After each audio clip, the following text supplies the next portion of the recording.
Dr. Surish, how are you?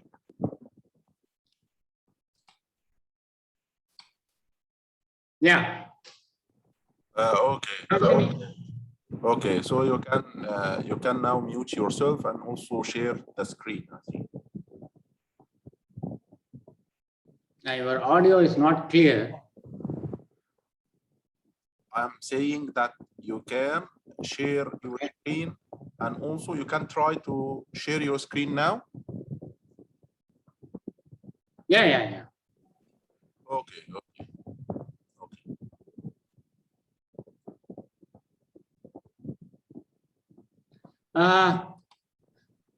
You please give me permission to record for me. Okay.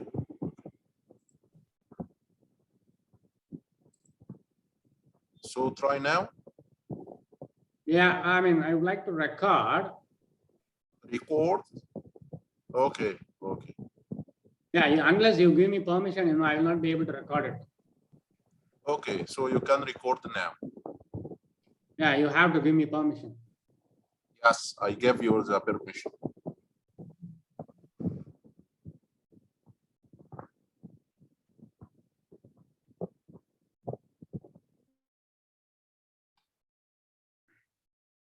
Yeah.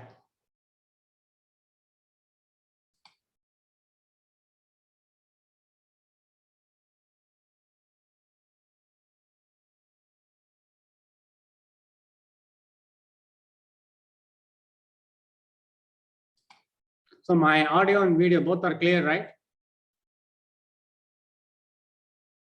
Yes, it's clear.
Okay.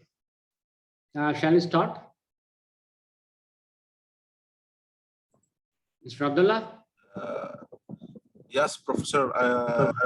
We'll do 5 minutes presentation, okay, and then you can start.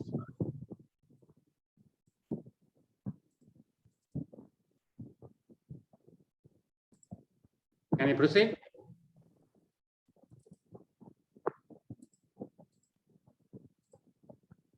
Oh, you'll have presentation. Okay. So welcome everybody to our webinar, Reservoir Modeling Fundamentals. Just I will do a presentation about Reservoir Solutions. Reservoir Solutions is a company that specializes in providing technical studies and courses for oil and gas companies and also professionals. The company incorporates many professionals with diverse technical background related to oil and gas exploration and also production. The services that you can have from Reservoir Solutions: first, technical reservoir studies and field development planning, reservoir static and dynamic modeling, economic feasibility studies, technical support for academic researchers for PhD and master degrees students. We can also assist in writing technical papers and publishing it, technical petroleum courses by industry experts, and we can also provide mentorship programs. Our recent studies, we performed reservoir static and dynamic modeling for oil company located in Libya. Also, we did gas condensate field development plan for a Turkish company. Also, we did economic feasibility study for gas recycling project in Turkey. Also, economic feasibility study for an offshore field in South of America. And recently, we interpreted a well test for a client into the USA. The recent courses that we delivered: first, practical reservoir static and dynamic modeling, coring and routine core analysis, DVT fundamentals and the equation of state tuning, reservoir dynamic modeling using software, and special core analysis and reservoir engineering applications, and finally, integrated reservoir management. For the next reservoir engineering and geology courses into this period, we have the course that will start on 5th of November, BVT and equation of state modeling using software. Second, practical reservoir dynamic and static modeling using Petrel software. The next course that will be delivered into the December: production optimization using IPSIM software and well integrity management system, fishing operations workshop, and production logging design and interpretation. For our instructor for our today's session, Dr. Surish Kumar. Dr. Surish is a professor of reservoir simulation in the Department of Ocean Engineering of Indian Institute of Technology, Madras. He has more than 14 years of experience into reservoir aspects. Also, he has a PhD in field of flow through fractured reservoirs from Indian Institute of Science. Dr. Surish has many publications, actually 4 books and 131 articles. Also, he participated in 5 practical projects. For our webinar rules, you can ask your question into the Zoom chat and I will collect all the questions to ask the instructor. Also, mute your microphone and camera. Fill in case that you want to get a certificate for this webinar, you should fill into the form that will be sent into the Zoom chat. Join our Telegram channel for upcoming webinars and courses, and you can contact us through the email, and also the WhatsApp. Just 1 minute for our next course, the PVT and the equation of state modeling using PVT software.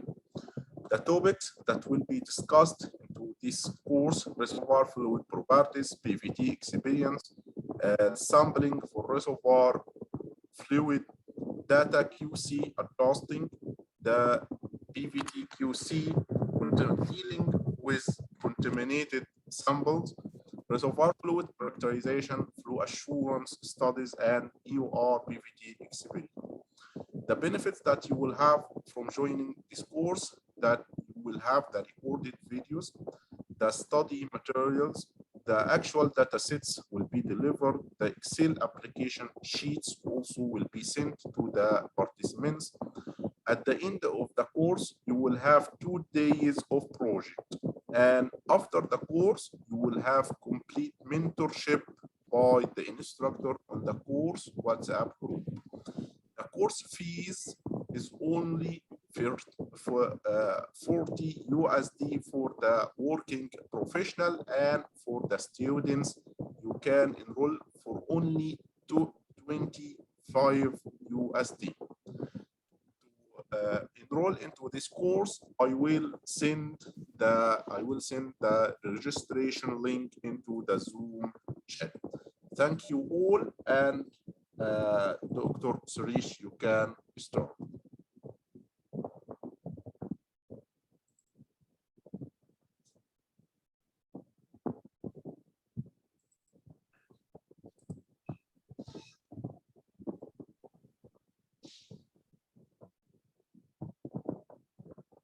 Professor, you can start now. Yeah, thank you, Abdullah. So at the outset, I would like to welcome you all, and I would like to thank Reservoir Solutions for providing me this opportunity to share my thoughts on reservoir modeling. Am I audible clearly? Am I audible? Yes, yes. Yeah, thanks. Well, I would like to thank you all for joining with us despite your busy schedule, and I hope you will enjoy this lecture. Well, before I proceed further, I would like to caution you that this is not a conventional presentation with a case study and field data or numerical results. Rather, this lecture will focus on very, very fundamental concepts of reservoir modeling associated with a hydrocarbon reservoir. As you all know, reservoir simulation in the oil industry has become the standard for solving reservoir engineering problems. Simulators for various recovery processes have been developed, and they are being developed for various new oil recovery processes. So what is our prime concern? We got to develop and use simulators that describe the reservoir performance under various operating conditions. See, there are several types of reservoir simulators based on dimensions, such as one-dimensional simulator, two-dimensional simulator, three-dimensional simulator, and then based on coordinate system, like on radial coordinates, Cartesian coordinates. Then based on the types of reservoir fluids, such as gas reservoir, oil reservoir, black oil reservoir, gas condensate reservoir, and so on. Choice of the proper simulator to represent a particular reservoir requires an understanding of the reservoir, the careful examination of the data available. A reservoir model or a simulator is useful only when it fits the field case. However, it remains very challenging. See, when a reservoir simulator is employed to assist in planning the development of a virgin reservoir, then obviously the reservoir description is typically limited. Consequently, only a minimal degree of optimization would remain possible. However, some useful insights can still be obtained with the aid of a simulator. that can minimize the number of decisions one must make in planning the field development. Simulation studies at the development stage, because of the uncertainties involved, are regarded as preliminary. Typically, they are periodically updated as more information becomes available. This means that early development plans arising from the first simulation studies should be sufficiently flexible in order to accommodate future contingencies as one learns more about the reservoir. This presents a severe challenge where the reservoir in question is highly complex, large in extent, or in an unfriendly environment, all of which may require large investments to put it on production. In a broader sense, reservoir simulation has been practiced since the beginning of petroleum engineering in the 1930s. See, the very purpose of reservoir simulation is to estimate the field performance under a variety of producing schemes. Now, let's try to have a look at the difference between a real field scenario and that with using reservoir model. So, see, we will be able to produce. Excuse me, Professor. Just the screen is not shared. Sorry, I'm not getting. Screen is not shared. Please share. No, I'm not sharing anything. Okay, thank you.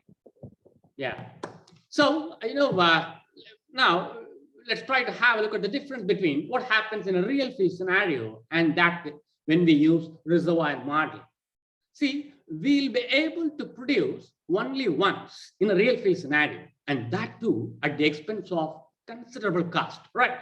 However, in reservoir simulation, a model can be produced or run many times at low expense over a very short period of time. Observation of model performance under different producing conditions aids in selecting an optimum set of producing conditions for the reservoir. Well, before 1960, the calculations performed to predict reservoir performance consisted largely of analytical methods, zero-dimensional material balance, and then one-dimensional Buckley-Leverett calculations. See, the term simulation became common in the early 1960s as predictive methods evolved into relatively sophisticated computer programs. And during 1960s, the reservoir simulation efforts were devoted largely to two-phase gas water and three-phase black oil reservoir problems. So if we look at carefully, until 1960s, they were essentially aiming in developing a single simulation model, which is capable of addressing maximum encountered reservoir problems. In fact, such a general model has attracted to operating companies because it significantly reduces the cost of training and usage, and potentially the cost of model development and maintenance. However, the picture changed markedly during 1970s. The scenario was completely different. We had a sharp rise in oil prices, and it was all the way for EOR projects due to the curtailed funding from the government sector towards field projects. So a big change was happening during 1970s. What was that? There was a significant departure from this single model concept because individual models were developed to represent various newly developed EOR processes like miscible flooding, chemical flooding, CO2 injection, steam flooding, hot water injection, in situ combustion, etc. However, during 1970s, late 1970s and early 1980s, the concept of reservoir simulation was looking like a kind of magic because it was the newest reservoir tool at that point of time. See, you feed something in the name of input and you get back something else in the name of output without having any knowledge on conceptual modeling or mathematical modeling or numerical modeling. What you are doing with package, you just feed some input data. You have no clue about what is happening in between. It's a kind of black box for us, and you get some output and you are happy with it, right? So, we have no clue about what exactly causes the oil recovery. Now you have to conceptualize here. Was it due to fluid expansion with pressure depletion? Or was it due to the displacement of oil by gas, or by injected water, or by encroached water? Was it due to gravity drainage resulting from density differences leading to bottom water drive? Or was it due to capillary imbibition associated with the lateral water floods in heterogeneous reservoirs with large vertical variation of permeability? What exactly caused? We absolutely have no idea.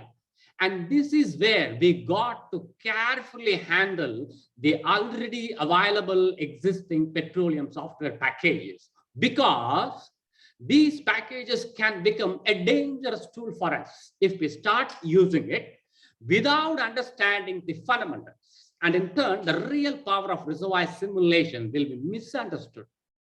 Because, some of the numerical solution techniques, whichever used, it can calculate meaningless results with incredible precision. And this is where reservoir engineering community will easily lose hope on reservoir simulators, and they do not believe us so easily. Not only individual reservoir simulators, many oil companies have been burned due to the inappropriate use of these reservoir simulators. See, in the absence of sound knowledge on geology, reservoir engineering principles, mathematics, and coding skills, and since we directly started using software packages, some reservoir managers became disappointed with the concept of reservoir simulation. And in fact, they were no longer interested in being fooled by this technique. See, the mistake is on our part. We have not approached learning the concept of reservoir simulation proper. The fact is that there are several critical steps to be understood before we can think about using this artifact. Then slowly people started realizing the importance of this tool with significant improvements in reservoir simulation techniques.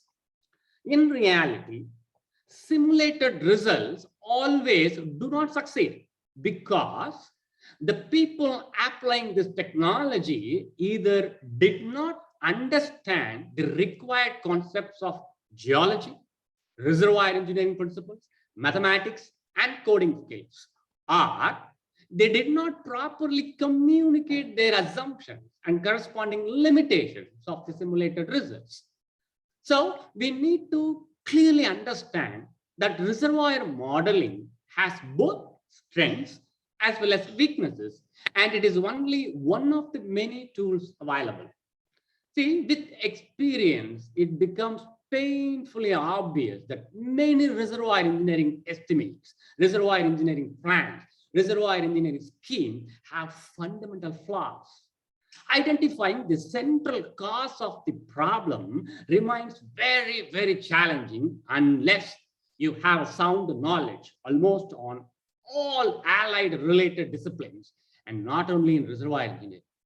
So now we have a kind of very much attached to the reservoir simulators, whether we like it or not. For example, the concept of pressure transient analysis, PTA, using Harnett plots were carried out by engineers, by hand long back. And while doing so, the type curves did not reveal much information. However, nowadays, no one does PTA manually. It's all done with simulation using a derivative analysis. So now we cannot detach reservoir simulation from the community of reservoir engineers. In essence, it is no more an option. Let me put this in this way. A reservoir simulator does the job of understanding and assimilating what cannot be seen or what cannot be touched.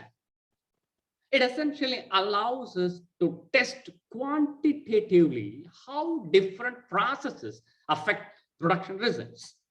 Now, it also allows us to evaluate the complex geometries that cannot be solved easily by analytical methods. The bottom line is that although reservoir simulation allows us to evaluate complex problems, it is still a passive tool only. Why is it so? Because it can only evaluate for the fed input, while it is not capable of determining the input itself that should have been entered. Do you understand? Whatever input we fed, for that it simulates. So we are not determining the input. The quality of input is a very big question mark. So we keep collecting data from different scales. We keep collecting data from nanoscale, submicroscopic scale, microscopic scale, pore scale, core scale, laboratory scale, dot this macroscopic scale, and some from larger field scale. You see so many data from different scales. Now what do? Without even normalizing all this data on a common platform, you just bring in everything and then you feed it as input data to the package. What will happen? God only knows. So we have many different scales with us. We got to be very careful. We treat all the data on a common platform without normalizing it. We got to normalize. Please remember, non-dimensionalization is different. Normalization of scales is different. Don't get confused between these two things. See, this is a basic reason why we are not able to upscale our results from the laboratory scale to a larger field scale problem. Well, this is a different research topic altogether. Let's not get into that right now. In fact, Carlson, she has beautifully pointed out that the art of reservoir engineering involves pattern recognition. It's like an art. It's no more like a science. The model results from many different techniques that they must be integrated to develop a correct interpretation of reservoir behavior. Since we deal with different types of data, the input screening is required. Frequently, not all of the data desired or required is available. Right. In this case, what will happen? Properties will have to be evaluated, estimated from other sources. All of this must be weighed mentally. And the best estimate has to be made by yourself to make matters worse. Many of the sophisticated techniques used by reservoir engineers provide interpretations that are not unique. Multiple solutions often exist. For example, for a given reservoir problem, a geologist will suggest something, a geophysicist will suggest something, a reservoir engineer will suggest something, a production engineer will suggest something. So what happens as a consequence here? The science gets a little fuzzy and eventually the science becomes an art. Experience counts heavily in reservoir engineering. This leaves the new reservoir engineer in a catch-22 position. One needs experience to do the job, and one can't get it without the experience of having done it. So back to simulation. What exactly we mean by simulation or modeling? By reservoir simulation, we are supposed to infer the behavior of a real reservoir from the performance of our developed model. So the basic question is, how exactly are we going to develop our model? Where are we going to start our modeling process? This is a very basic question that I will be addressing in this lecture today. Where to start? How to start? Did I miss anything? This is what I'm going to discuss today, right? Well, simulation or modeling, is not about using the existing software packages as such. These packages are meant for industrial experts and, strictly speaking, not for academicians. Academicians got to learn the basics, the fundamentals in an academic environment during their graduation, so that they can reasonably and precisely forecast model results deduced from the software packages during their field application associated with their industrial life. So as a student, you are expected to learn the fundamentals of modeling aspects so that you can make use of the software packages to be used later in the industry efficiently. Now, what exactly we mean by fundamentals of modeling? What is the fundamentals all about? Well, modeling is not about directly venturing into either analytical modeling or numerical modeling. Reservoir modeling has three fundamental components. They are, we got to develop conceptual model first, and then mathematical model, and then numerical model, followed by verification and validation aspects. And finally, forecasting the reservoir performance using our numerical results. Now you see, most of us, we have never bothered about the concept of conceptual model at all. We have not been tuned to get into mathematical model at all. Some fraction, they directly get into numerical modeling, and then, they are focusing more on the improved numerical solution. So what is missing? We are not, tuned to get into the concept of conceptual model and mathematical modeling at all. What we are doing generally, we directly take the equation from some textbook or from some references. That is most dangerous. So now, today, we are going to understand the importance of conceptual model and mathematical model before we can move on to numerical model. Well, what we generally do is that we never bother about the first two modeling steps, right? About conceptual modeling and mathematical modeling. And we mostly attack the numerical modeling component directly. That is the last step, the last component of the modeling process directly. So first, try to understand very clearly, in reservoir modeling, most of us do not touch part 1, part 2, step 1 and step 2. Directly we get into step 3. What is step 1? Developing conceptual model. What is step 2? Developing mathematical model. We miss both these steps. I will discuss why we are missing, why we are not interested in this, why we directly get into numerical solution. Now, so what remains missing is that we have no clue about conceptual and mathematical modeling. Why is it so? Because if you want to start from the first step, that is, if you want to start from conceptual modeling, you then got to break your boundaries. You cannot claim yourself to be a reservoir engineer. You cannot claim to be yourself, to be a geologist. It is beyond boundaries. For example, if you want to characterize a petroleum reservoir, we then got to understand the fundamental principles of reservoir engineering. We got to have a sound knowledge on solid mechanics. We got to have a sound knowledge on fluid mechanics. We got to have a sound knowledge on thermodynamics, along with a sound background on mathematics as well as geology. Now you see, if we want to do something with reference to reservoir modeling, you should know geology, reservoir engineering principles, fluid dynamics, solid dynamics, thermodynamics, geology, math, coding skills.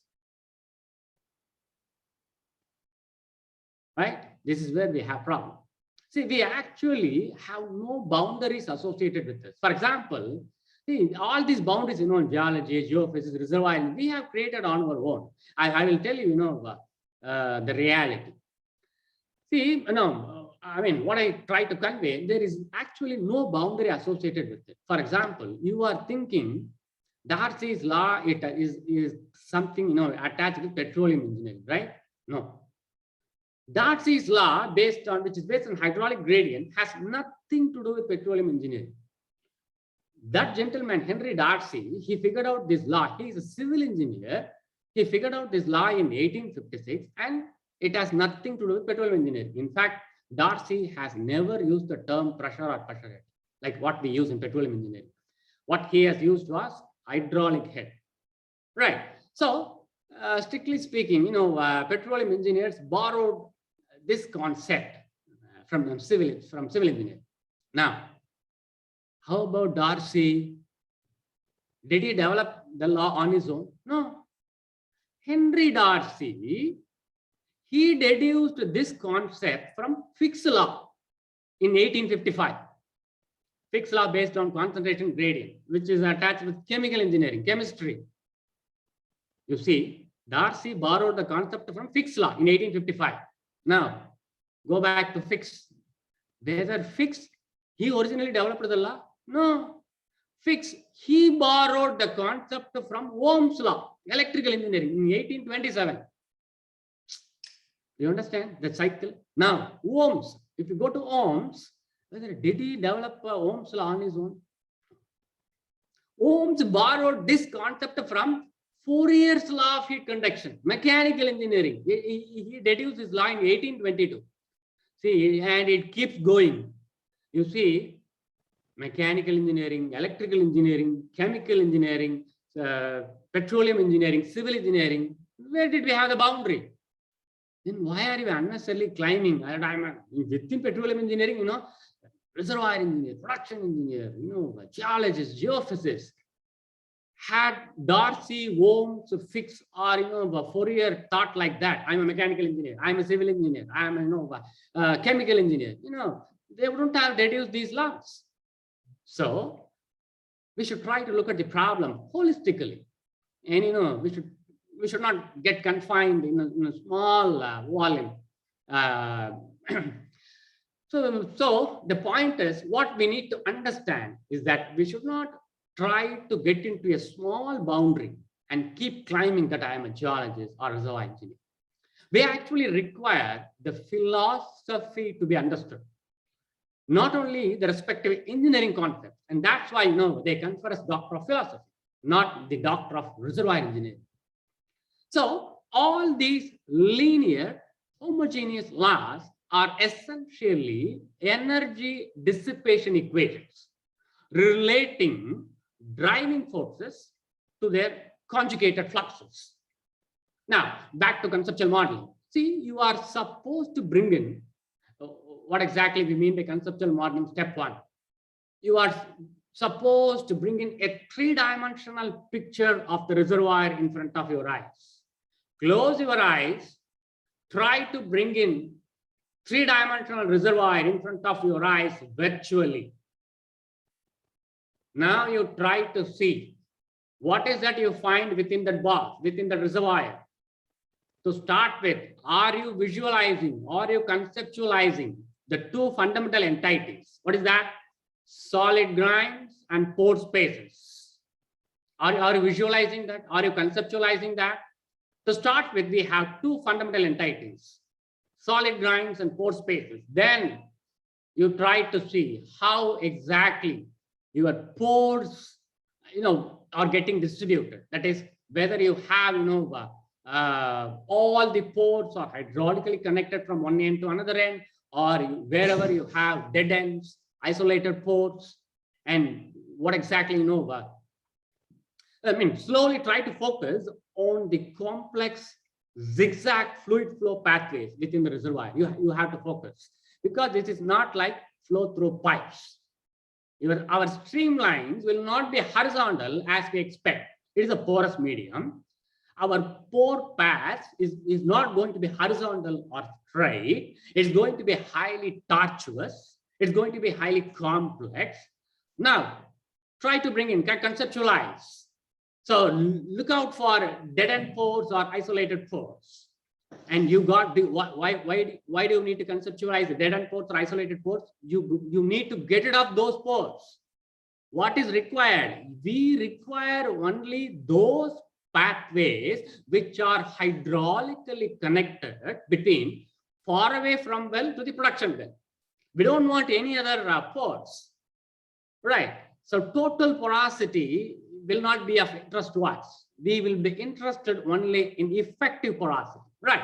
So you should start conceptualizing the pores which are hydraulically connected.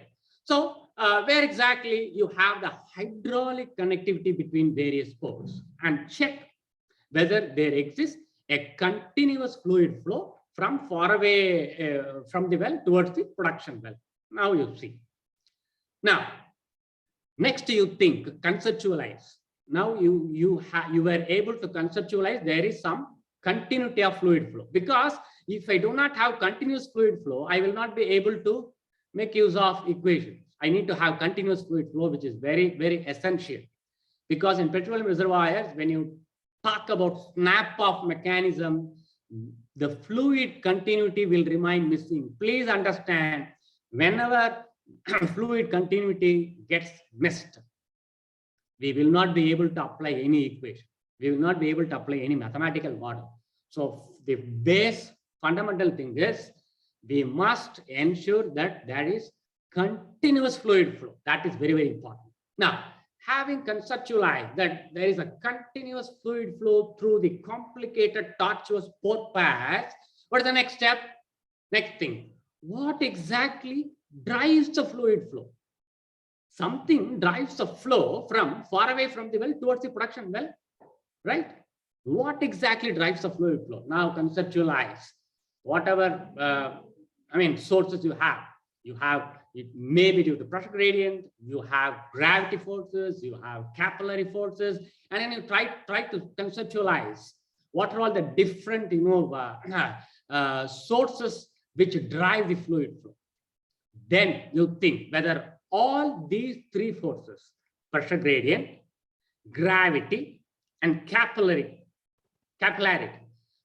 Now, what you got to think, whether when oil is being driven far away from the well towards the production well, what you need to ask, whether all these three forces remain dominant throughout the reservoir. First question is whether all the three forces remain dominant, or is it only two forces, or is it only one force, or coupled, that is combination of two forces remain dominant. These are all the things you got to think, you got to conceptualize.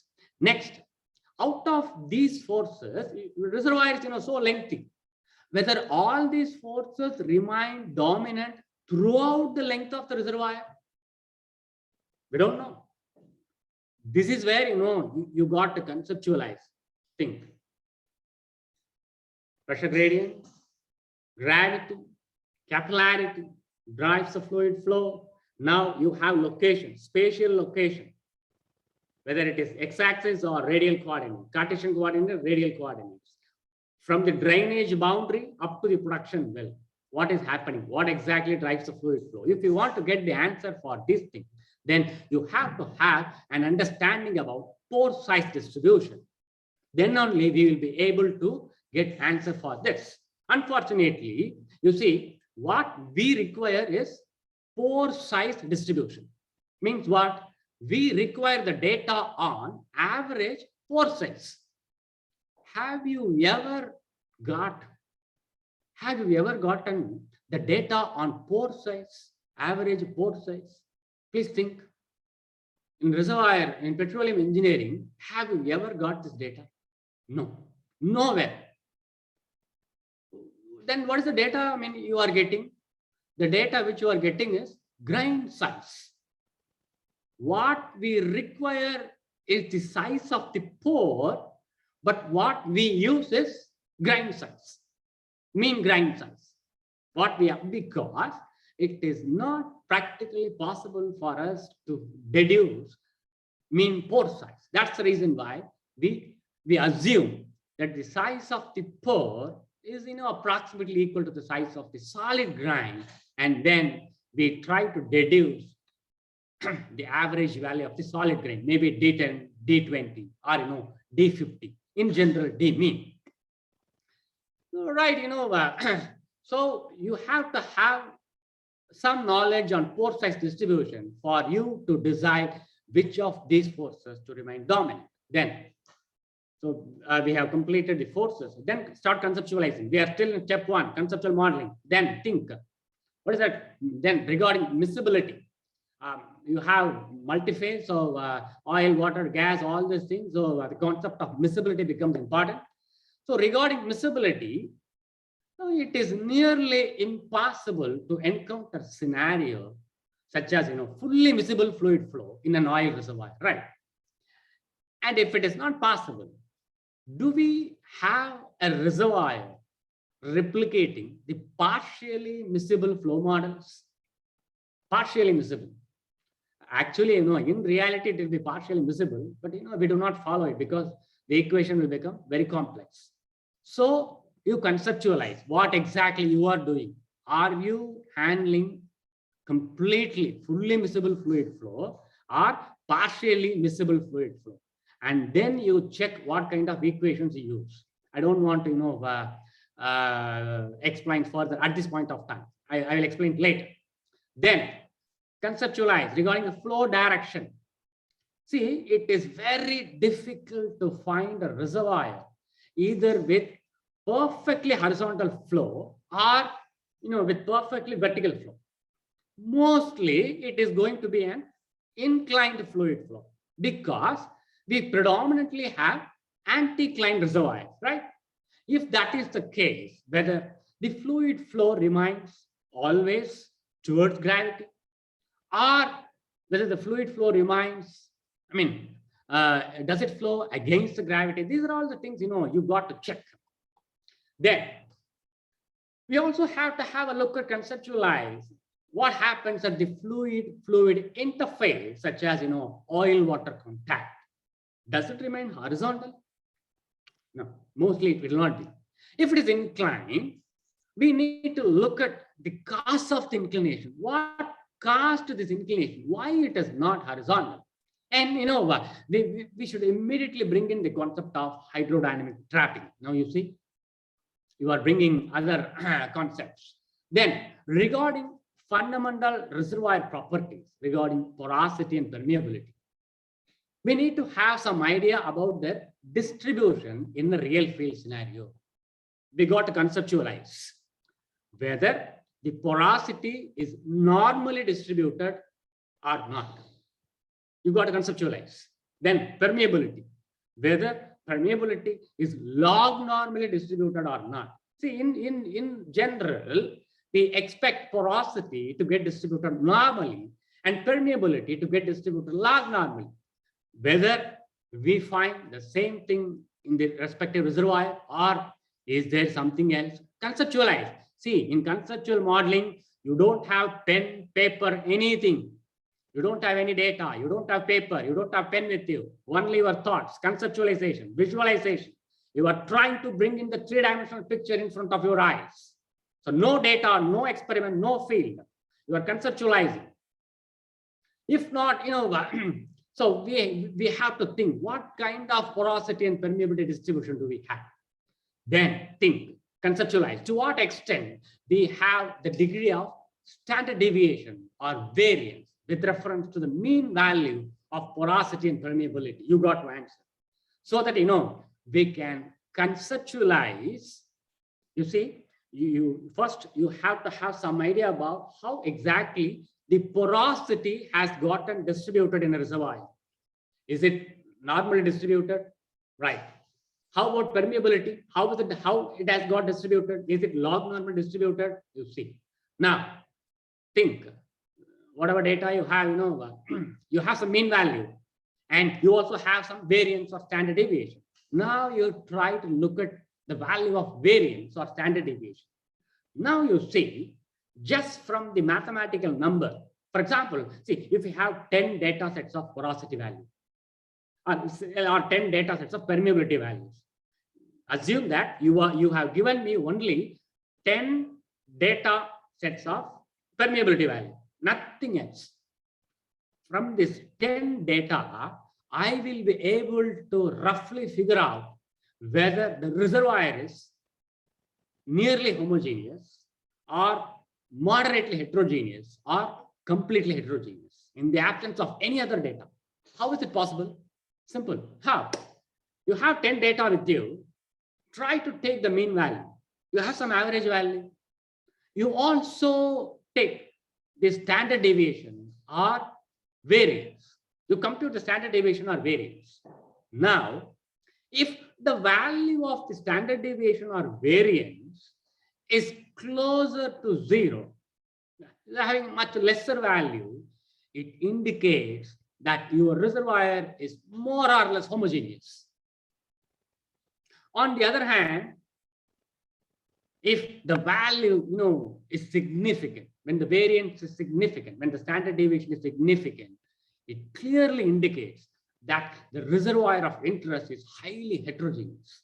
Now you see, you have not gone to the field, you are not done any other experiment, you don't have much data with you. With simple 10 data, you can roughly estimate. You can tell about the reservoir. This is how the reservoir will be, just with your mathematics. Now, so as I told, if we have a significant deviation, standard deviation from the mean value, then we cannot simplify the permeability distribution. See, what we generally do in reservoir simulation, whatever may be the nature of reservoir, whether it is nearly homogeneous or moderately heterogeneous or completely heterogeneous, whatever may be the case, I will have only one average permeability value. That's all. Now you see, when your variance or standard deviation remains significant, then it literally indicates that the reservoir of interest, is no more homogeneous. It's, kind of significantly, highly heterogeneous. If the reservoir is significantly or highly heterogeneous, then please understand, we can no more use simple permeability value, one average value for the entire reservoir. We got to use permeability tensor. Right, mathematically, you are telling we have to use permeability tensor, but how about the data? Where will I go and get the data? Because we have to have value of permeability in 9 different directions. Absolutely not possible. So please, here, what I am trying to convey, I'm not telling you that you have to get the data in all 9 different directions. No. What you need to understand, when we bother about permeability data, we are not even concerned about its precision. While for some other data, maybe your PVT data or other fluid properties, you are giving so much importance. What I am trying to convey, you are feeding input to the package, to the simulator. You have a bunch of data with you, you are supposed to feed, right? For some data, you are so much bothered about precision of data. For some other data, you are not even bothered about its distribution. This is where the problem comes. See, irrespective of whatever may be your mathematical model, numerical model, if we do not justify our input data, then it becomes very, very difficult for us. Now, as I told, when the permeability, when the reservoir is a kind of highly heterogeneous, what will happen? The reservoir permeability may not be proportional to the square of the port size. Generally, what we do, permeability is proportional to the square of the D square of the port size. It will not be. The more and more heterogeneity is added into the reservoir, the relation will slowly get filled up. It will vanish. We got to come up with new relation. So we have to have a special relation to correlate porosity and permeability in such heterogeneous reservoirs.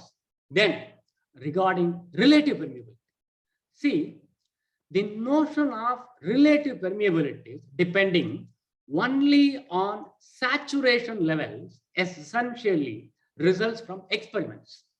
And as such, it is only an approximation to reality.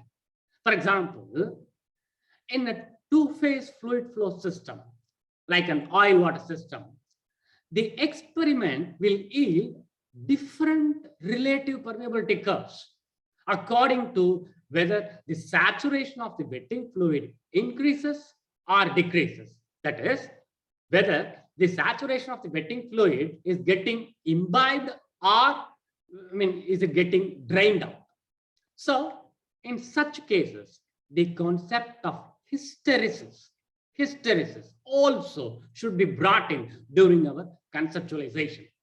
See, the point is, we always ignore the hysteresis of relative permeability because we already have a set of equations that remains very, very difficult for us to solve, even in the absence of including relative permeability hysteresis. So, avoiding or ignoring this hysteresis effect is not a big deal. But during our conceptualization, we should clearly highlight that we have this important assumption with us during our conceptualization itself. Why is it important? Because when we try to interpret or forecast the results of relative permeability versus water saturation, recollecting this assumption will really help us to forecast the concepts such as reversal of wettability with caution. So as a modeler, what is expected from conceptual modeling? Well, we got to conceptualize, that is, we got to figure out, we got to deduce the list of various physical processes one by one, various chemical processes one by one, and various biological processes one by one to start with. Unless we have strong knowledge on physics, chemistry, and biology, we will not be able to do justice at the very first step itself. You may ask me, why all of a sudden, without any relevance, biology comes into picture in reservoir modeling? Well, it is those indigenous microbes which will essentially clog the pores and in turn will reduce the reservoir permeability as observed in a typical microbial ER. We got to understand the metabolism of thermophilic bacteria in order for us to understand the growth rate and decay rates of indigenous microbes associated with the petroleum reservoir.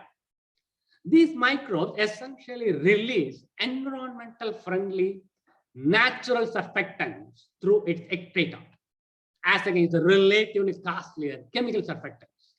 And these surfactants, tend to reduce the interfacial tension between oil and water, and subsequently they enhance the oil production. And you very well know about the role of chemistry. As you inject your chemicals like alkaline, surfactant, polymers associated with a chemical ER, you got to understand how exactly these chemicals are getting transported. And during its transportation, how exactly they get diffused, how exactly they get dispersed along with the advective motion. We got to understand, we got to conceptualize the presence of chemical reactions such as precipitation, dissolution, ion exchange, and so many other chemical reactions during their mobility towards the sweeping volume. So many chemical reactions are associated with the petroleum reservoir, particularly during the implementation of chemical ER. So now, we were talking about the biology, we were talking about chemistry. Now we are going to talk about the role of physics. Regarding the physics of the problem, we got to understand the displacement of oil by water. We got to understand the concept of differential advection resulting from two different geological units with extremely varying porosity and permeability. That will cause differential advection. Then we got to understand the concept of channeling. We got to understand the concept of viscous fingering. We got to conceptualize whether the displacing fluid has a tendency to move faster than the displaced or not. We got to conceptualize it. Then we got to observe whether the fluid-fluid interface remains stable or does it remain unstable. We got to conceptualize. We got to observe whether the tons of displacing fluid starts propagating at the interface. We then got to understand the relative mobility of the fluid in the horizontal direction with reference to the vertical direction, and so on. See, So many conceptualization. It's not an easy thing. It's not an easy process because again, I'm telling you don't have paper, you don't have pen, you don't have any data. You are not going to laboratory. You are not going to field. You are just sitting in a room. You have closed your eyes and you are trying to bring in the three-dimensional reservoir. You are in step one, conceptual modeling. So think about the pressure. How many terms we have with reference to pressure?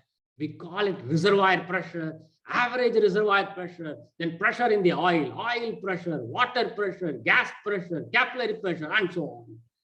Are we really going to use all these pressures in a real field scenario? Absolutely no. Then what exactly we require? To start with, we require only the average reservoir pressure, right? Only one data. If it is so, then why do we need to solve water pressure, oil pressure, and gas pressure? Have you ever think about it? And it's related capillary pressure. Because what you need is average porosity, average permeability, average pressure, right? That's what you need. Then unnecessarily, why are you wasting your time in finding pressure in oil, pressure in water, pressure in gas? Conceptualize, think. So where exactly you are using these values?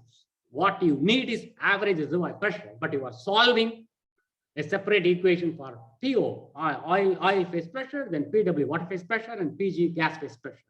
Think how you are going to correlate, how you are going to translate these phase pressures into average reservoir pressure. Please also understand these phase pressures are attached with the pore scale, microscopic scale. And what you project in the name of average reservoir pressure is not at the pore scale, at the macroscopic scale. They are the different scale. So we got to be very careful in using these pressures, different kinds of pressures. But see, in the context of capillary pressure, since we have, two different pressures, one for the oil and the other for the water, we actually need an additional relation. What for? In order for us to get a closed system of equations. And this additional relationship is referred to as the capillary pressure law, which essentially results from the curvature of the contact surface between the two fluids. So, strictly speaking, we admit that the curvature depends only on the saturation level of the two fluids, which is a kind of huge approximation. And this is where we got to be very, very careful during our conceptualization. I mean, will it be feasible for us conceptually to delineate any other dominant parameter that will dictate the fate of capillary pressure apart from water saturation? Because we got to seriously think, unless you seriously conceptualize this, you will take it for granted that, its capillary pressure is a function of only water saturation. Yes, approximation is fine, but all the reservoirs are not always homogeneous. We have plenty of heterogeneous reservoirs. So the next question is, how exactly to translate phase pressures into average reservoir pressure? Even before calculating average reservoir pressure, how should we go about calculating average water pressure in an oil reservoir, say as a function of pressure gradient? While doing so, did I conceptualize and finalize my reference data like sea surface? It's not that simply, you have pressure gradient and you have depth multiplied, you will get it. No, you must have reference data. That is very, very important. For that, if you can understand the integration principle from reference to, up to the desired pressure, you have to integrate the pressure and then you will get the average reservoir pressure. Then, if we have the reference of 100% water saturation, then how exactly should we distinguish between oil-water contact and free water level? What exactly decides the vertical thickness between oil-water contact and free water level? Can we conceptualize the displacement pressure or the entry pressure as a function of the vertical thickness, oil-water contact, and free water level? You got to conceptualize. Then, how am I going to conceptualize the transition zone? See, if you look at a typical capillary pressure versus water saturation curve, the capillary pressure increases up to the entry pressure at 100% water saturation. And then capillary pressure further increases with the decreasing water saturation until the capillary pressure becomes infinite at irreducible water saturation. Right. Now, from this virtual plot, will it be feasible for us to delineate the zones of oil-free water and then zone where we have more oil with less water, and then the zone with less oil with more water, and then the fourth zone, the zone of water-free oil conceptually? You have to have, conceptualize. You have capillary pressure with the water saturation curve, and then you can bring in the relative permeability curve conceptually. You have only two plots with you. With these two plots, in the absence of any other data, you should be able to figure out all these four zones conceptually. No other data is required. Why this is important? Unless we are clear about these four zones, then we are not sure about where exactly we should proceed into perforations. Perforations in the well, at the bottom of the well, where exactly we should have perforations. And then, we should have some idea about water cooling. All these problems will pop up. Then, by default, we take it for granted that our reservoir is either strongly water wet or strongly oil wet, always. Whenever we do reservoir simulation, we have only two options, no other option. Because, it's complex. We don't want to unnecessarily get into trouble. We want to make our life very simple. But unfortunately, what we have in reality is neither strongly water wet nor strongly oil wet. What we have is either fractional wet or intermediate wet. See, the point is, although you simplify your reservoir model to be either strongly oil wet or strongly oil wet, water wet or oil wet during your conceptualization, if you highlight this very clearly during your conceptualization, this particular reservoir is more towards fractional wet, or this reservoir is more towards intermediate wet, then it will help us to better conclude our forecast on reversal of wettability. In your EOR projects, you are asked to figure out whether, by injecting chemicals, have you encountered wettability reversal, right? So when you are concluding wettability reversal, this thing will help you, because in reality, we do not have strongly water wet nor strongly oil wet. What we have is fractional wet or intermediate wet. Then we got to conceptualize the locations of various wells placed within the reservoir, and where exactly these wells have the perforations with reference to their oil water contact, gas oil contact, or free water, And in the process of conceptualization, ensure that you have equally made a balance between fluid flow, considering the reservoir pressure and saturation, then the mass transfer involving the transport of injected solutes, the role of geomechanics considering poroelasticity, and finally bringing energy equation representing the reservoir to be under non-isothermal conditions. So, similarly, regarding the phase equilibrium, I have not completed step one. Next, thermodynamics part, phase equilibrium.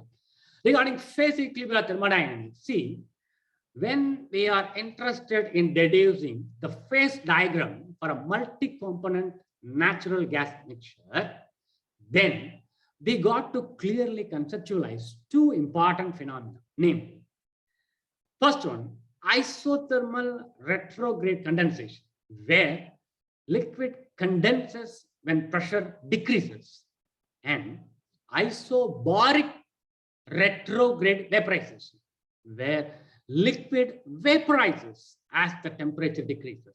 These two are important phenomena you got to conceptualize. Then in facilities operations, the understanding of where the process is on a phase diagram, it will help the engineer and operators to avoid extremely embarrassing design and operating mistakes. So try to bring in these phase diagrams also during your conceptualization. So at the end of conceptual modeling, we will have a lengthy list of various physical process, various chemical process, and various biological process. Now, having listed out the individual process, again, you get into your three-dimensional conceptualized reservoir. You now try to look into those physical, chemical, and biological processes which remain very sensitive or which remain very dominant. What for? Then only we will be able to get rid of all the unnecessary and unwanted physical, chemical, and biological processes. Please understand, nobody else will help you. You got to decide. And that too, you don't have pen or paper with you. Everything you are doing here with your mind game, because you are still in conceptual mode. So you have listed out the various physical process, chemical process, and biological process one by one. Now you are cross-checking process in physical process. Number one, is it dominant or sensitive? Yes or no. Second process, is it sensitive or dominant? Yes or no. Tick, tick, tick, or no, no, no, no. One by one. So you are delineating, you are getting rid of all the process that remain lesser sensitive or insignificant. So what we have now is that a separate list of sensitive or dominant physical, chemical, and biological process. We then have to look at the means by which, how exactly a physical process gets correlated with the chemical process. How exactly a physical process gets correlated with the biological process. And how exactly a chemical process gets correlated with the biological process. Mind game. We then have to see, how are they correlated? Are they correlated linearly or non-linearly? Then you see the intensity of coupling between physical, chemical biology, and biology and physical. Have they been coupled? By what means? Is it weakly coupled or strongly coupled? So finally, we have to deduce the intensity of couplings or correlation between various physical, chemical, and biological processes. This is virtually the end of conceptual modeling. So at the end of conceptual modeling, we will have complete list of dominant, linearly or non-linearly coupled, either weakly coupled or strongly coupled physical, chemical, and biological process of interest associated with the petroleum reservoir. Now you see, this is how you should get into conceptual modeling. So we are really missing this very first step, because we are not tuned to think in the absence of pen and paper. We always want something with us, some gadget, whether it is the laptop, desktop, some gadget you have to, otherwise you will not be able to work. This is how we have been tuned. No, conceptual modeling is all about bringing your three-dimensional reservoir in front of your eyes precisely, and that's where you will excel in your reservoir model. But also remember that successful reservoir simulation requires detailed knowledge of geological models as well. This will immediately put many of us into out of our comfort zone.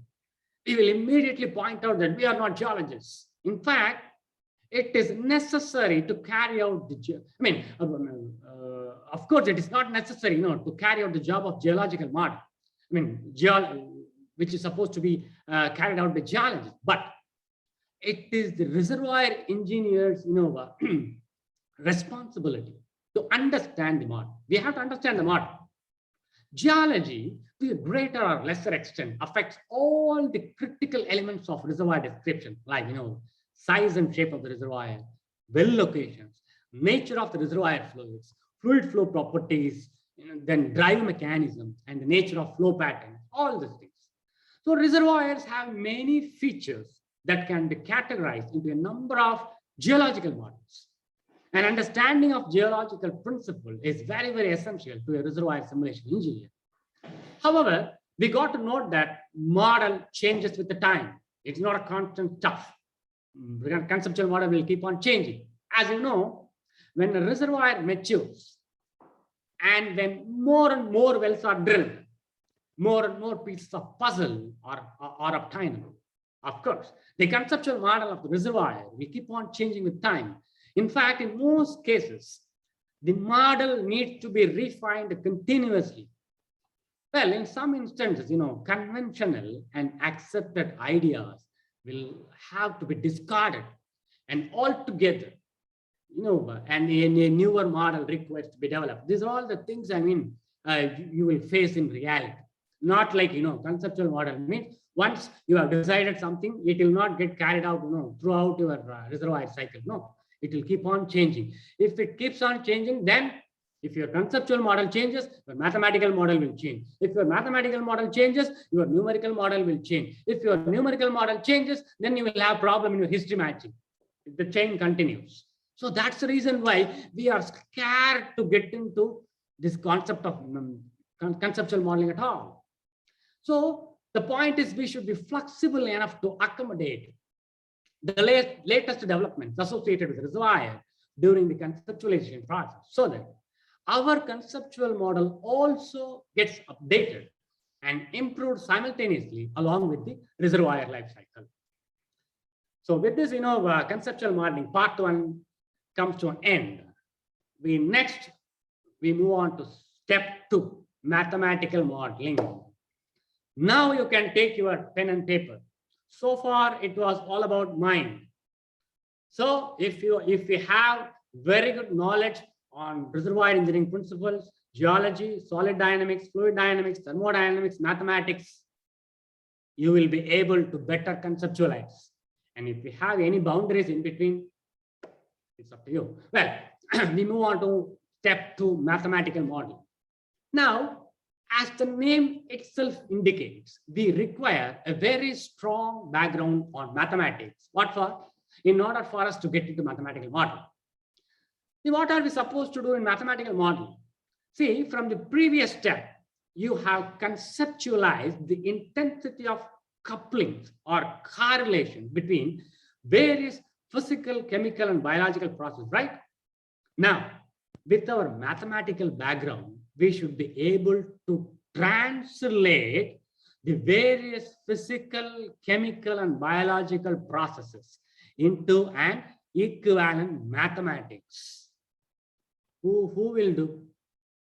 We will run away, right? Immediately. Already we are not interested in reservoir simulation. And if you ask me to translate whatever you have conceptualized, whatever you have visualized into equivalent mathematics, once for all, you will run away from reservoir simulation. Because this is a relatively tough job. Mathematical modeling. See, in general, we don't want any mathematics with us. We don't want any differential equations. To be honest, we are not even in a position to understand the physical significance of a given mathematical model. Most of us will not be able to understand the nature and the physical significance of a given partial differential equation. We simply borrow from somewhere else and then we keep on applying. For example, if we are dealing with an elliptic partial differential equation, see, let us try to understand the physical significance, because we keep on playing with the equation without understanding the basics. There are 3 different kinds: elliptic partial differential equation, parabolic partial differential equation, and hyperbolic partial differential equation. If we are dealing with an elliptic partial differential equation, where we do not even have any derivative with reference to time, the kind of equation essentially indicates us that the physical system of interest has already reached the steady state condition. And in turn, we are just trying to estimate the value of the dependent variables within the physical domain, given its values along the boundary. There is no time associated with this elliptical boundary, elliptical PD, which means what? In petroleum reservoir, we are concerned with production time. We got to forecast what will be our production at the end of 5 days, 10 days, 1 year, 2 years, 3 years, which means, so you can easily rule out that you will not be dealing with elliptic PD. So easy, because it doesn't have any time component. Then what are the other 2 options? Either you got to deal with parabolic PD, or you got to deal with hyperbolic PD, right? Now, See, when we deal with parabolic or hyperbolic PD, it essentially indicates us that we are concerned with the initial boundary value problem. Here, we do have the partial derivatives with reference to time, and hence such partial differential equations are addressed as time marching problems. Now, how exactly to differentiate a hyperbolic PD from a parabolic PD? See, when we try to solve a transient parabolic partial differential equation, we will always end up with a relatively good numerical solution at a relatively larger time limits. How is it possible? This is because a parabolic partial differential equation will have fluctuations. It will have perturbations. It will have noises to start with. That is during the initial time periods. It will have fluctuations. It will have noises. However, with larger time levels, all the introduced numerical errors will get suppressed with the time, and it will have a closer match with the exact solution. So, if you are dealing with a simple parabolic partial differential equation, and if you want to show the verification plot of your numerical results with the existing analytical solution, all you got to do is run your simulation for a relatively larger time level and project your verification plot. In other words, all the noises are associated only during early time levels. This is because mathematically, if you look at a parabolic PD implies that, every parabolic PD, it will try to reach a steady state condition with large time levels. Mathematically, this is what its nature. For example, in a petroleum reservoir, the pressure pipes will get diffused completely when it reaches a steady state condition. So it is not a great deal just to solve a simple transient parabolic partial differential equation numerically. Even if we commit mistakes, that is, even if errors are introduced due to the selection of the discretization methods or so, the parabolic nature of partial differential equation will try to eliminate all the errors with the time. This is the beauty of a transient parabolic partial differential equation. That's the reason why you always have diffusivity equation in the absence of hyperbolic term. Are you getting now? If we have parabolic equation, mathematically, it will always try to reach steady state condition, whether you like it or not. That is its nature, mathematical nature. Unless you understand mathematics, you will not get it. But the moment you bring in hyperbolic term, it will be different. Now let's try to understand what exactly will happen with the hyperbolic PD, like what we have in Buckley-Leverett equation. In Buckley-Leverett equation, what we have is a hyperbolic partial differential equation. So if we have a hyperbolic partial differential equation, what will happen? Hey, when we try to solve a hyperbolic partial differential equation, this is where we have the real challenge. Why is it so? Because mathematically, a hyperbolic PD is conservative by nature. In other words, it will try to conserve the system properties, unlike the kind of diffusion as observed in parabolic partial differential equation. In other words, any error introduced when solving a hyperbolic partial differential equation, it will get accumulated with the time, and finally it will lead to convergence and stability issues. So a hyperbolic PD is similar to the lifestyle of a rigid person in the absence of any flexibility, while a parabolic PD is like the lifespan of a common man, where as a kid he will be hyperactive, and then when you get into your adolescence, you acquire some knowledge and wisdom, and as a result, you become more mature and silent. The oscillations become suppressed, and at a later stage, we become immobile and philosophically trapped, which is as good as reaching a steady state condition.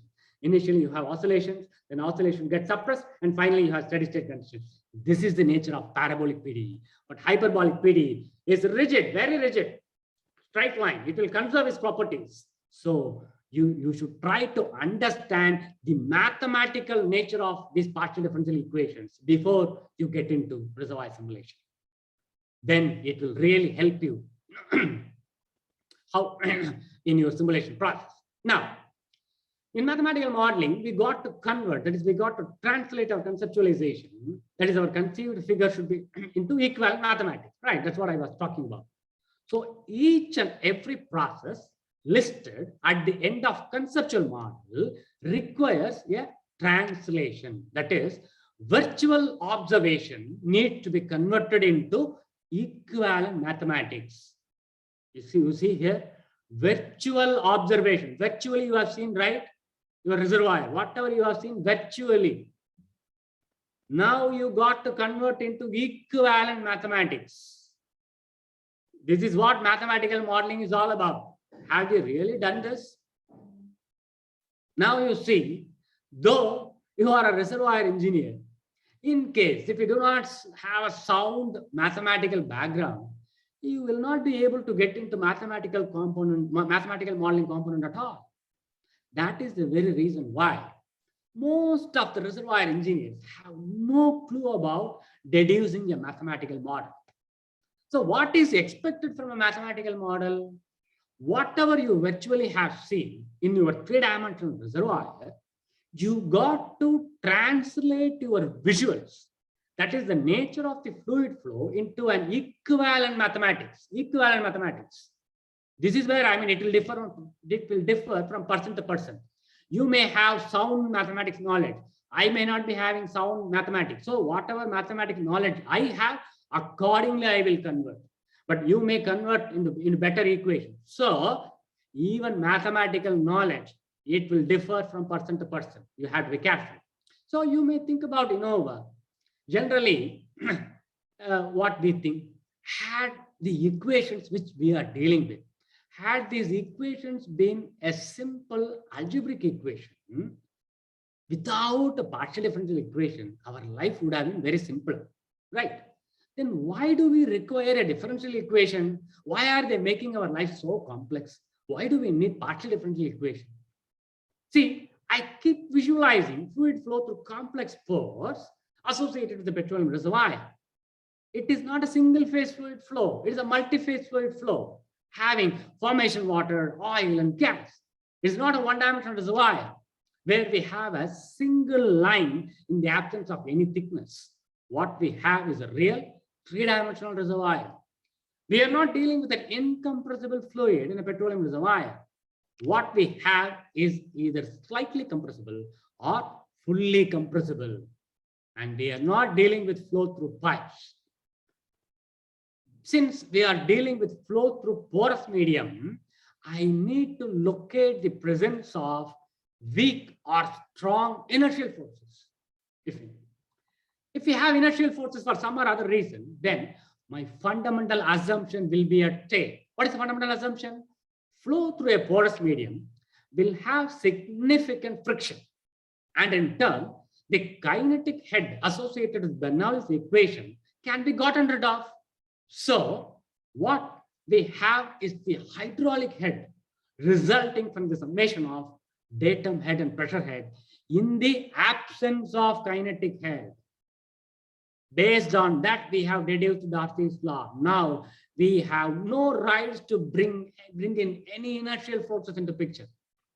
Now I need to ensure that there are no hypermeability zones or fractures or any other heterogeneity within the reservoir which may contribute inertial forces. Because if there are inertial forces, then I will be violating Darcy's law. So now when I try to look at the flow of fluids through pores associated with the reservoir, what I essentially require is that I need a mathematical equation in order to translate the physical process on the mobility of oil and gas through this complex continuous pore system. So now, if I am mathematically not sound, then maybe I will only be able to translate the physics on the mobility of oil and gas by a much simpler algebraic equation. An algebraic equation can talk about what is the problem with the algebraic equation.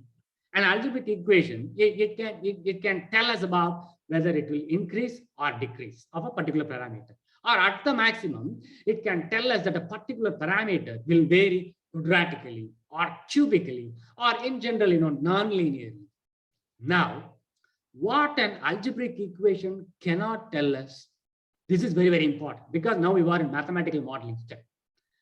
Algebraic equation cannot tell us how a particular parameter varies in response to the variation of so many other parameters.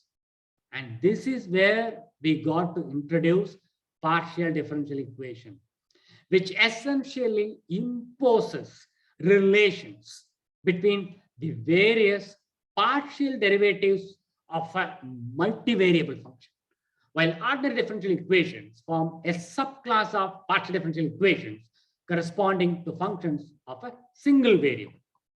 Once we decide that we would prefer partial differential equations instead of a relatively simple algebraic equations, then we really got to think about well-posedness, where we should have an unique and consistent solution for the continuously varying dependent variable.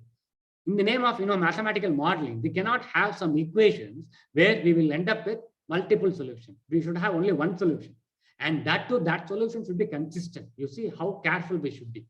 In mathematical modeling, when you try to translate your visuals into mathematics, you should come up with some equation which should, in this case, partial differential equation, which should have unique solution, which should be consistent. But please note that even well-posed problems can be ill-conditioned, where small changes in data lead to large errors in the solution. In general, a well-conditioned problem will have a low condition number, which essentially depends on the maximal and minimal eigenvalues of the given matrix. So in mathematical modeling, particularly when we try to characterize fluid flow through a petroleum reservoir, we will end up with a partial differential equation. Now, it's our duty to provide the required number of initial and boundary conditions for a given partial differential equation. So how exactly to figure out the required number of initial and boundary conditions? Just look at the spatial derivative in your partial differential equation. Then look at the highest order of the spatial derivative present. This highest order will provide you the required number of boundary conditions. Similarly, you try to look at the temporal derivative in your partial differential equation. Then you look at the highest order of the temporal derivative that is present in your equation. This highest order will provide you the required number of initial conditions. For example, the first order wave equation will have one initial condition and one boundary condition. So at the end of mathematical modeling, we will have a set of partial differential equations along with their initial and boundary conditions. So we are supposed to have a mass conservation equation and a momentum conservation equation. When you actually want to deduce a momentum conservation equation, you should really think about why can't we apply already existing Navier-Stokes equation.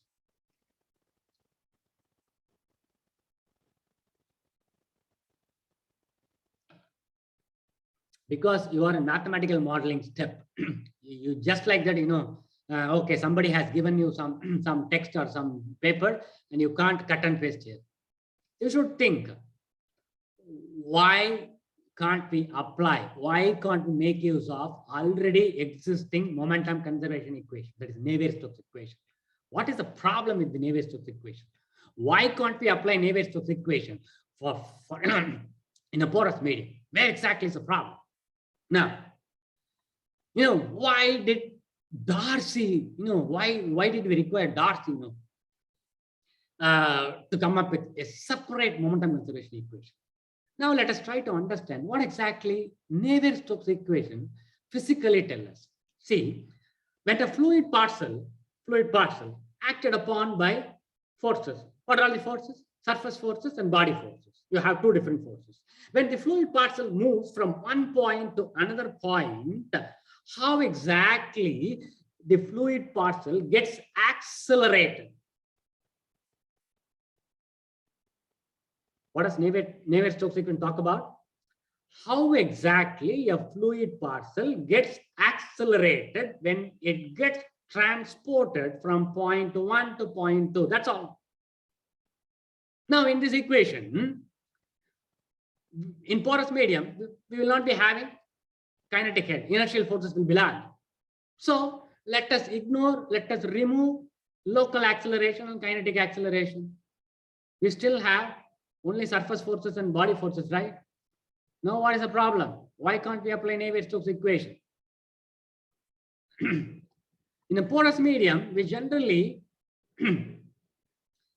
so the question is, even after getting rid of inertial forces, local and convective acceleration, why can't we apply Navier-Stokes equation in a porous medium? See, if you look at Navier-Stokes equation, this flow through pipes, the problem is we have a well-defined boundary at the microscopic scale or at the pore scale when you talk about flow through pipes. Now the question is, can you deduce? Is it possible for you to come up with a well-defined boundary at the pore scale? Can you come up with a well-defined boundary at the microscopic scale when you are trying to characterize flow through porous medium? This is a simple question. If we have an answer for that, there ends the matter. What was the question? Do you have a well-defined boundary at the pore scale or at the microscopic scale? Where? In flow through porous medium. We don't have. That's the problem. At the pore scale or at the microscopic scale, it is not possible for us to deduce a well-defined boundary. And this is the very reason why we will not be able to make use of Navier-Stokes equation and Darcy all the way deduce this equation.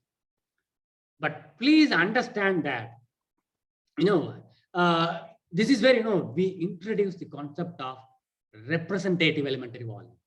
What do you mean by representative elementary volume? It is the smallest volume over which a measurement can be made that will yield a value representative of the whole.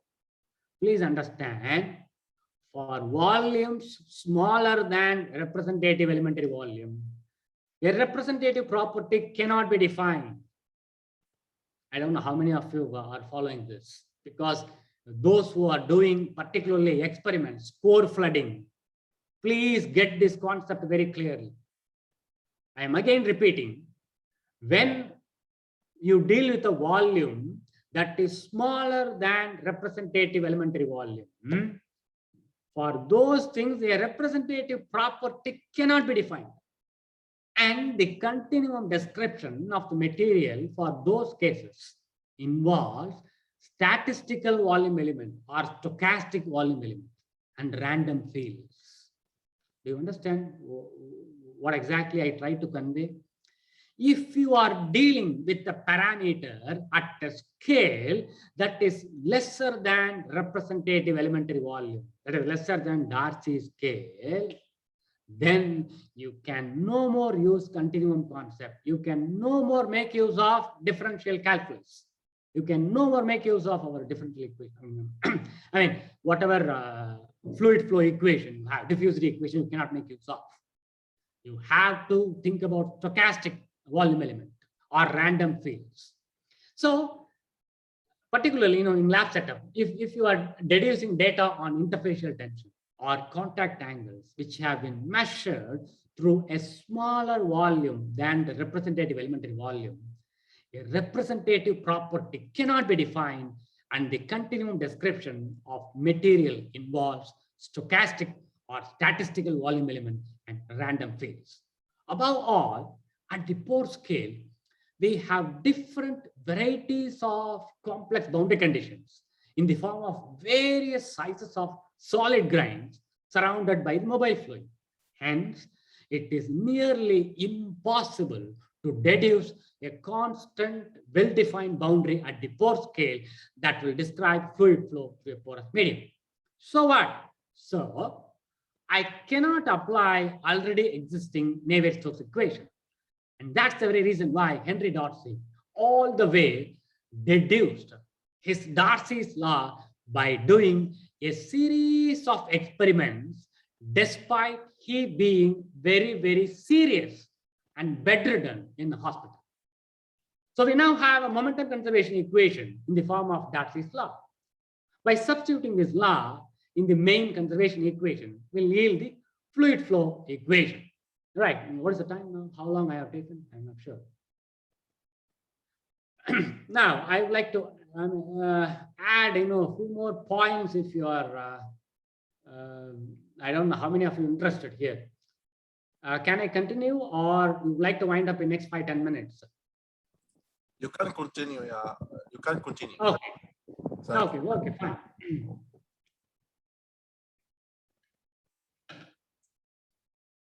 See, I would like to add the danger associated with this mathematical application. See, the consistent use of mental image, that is your conceptualization.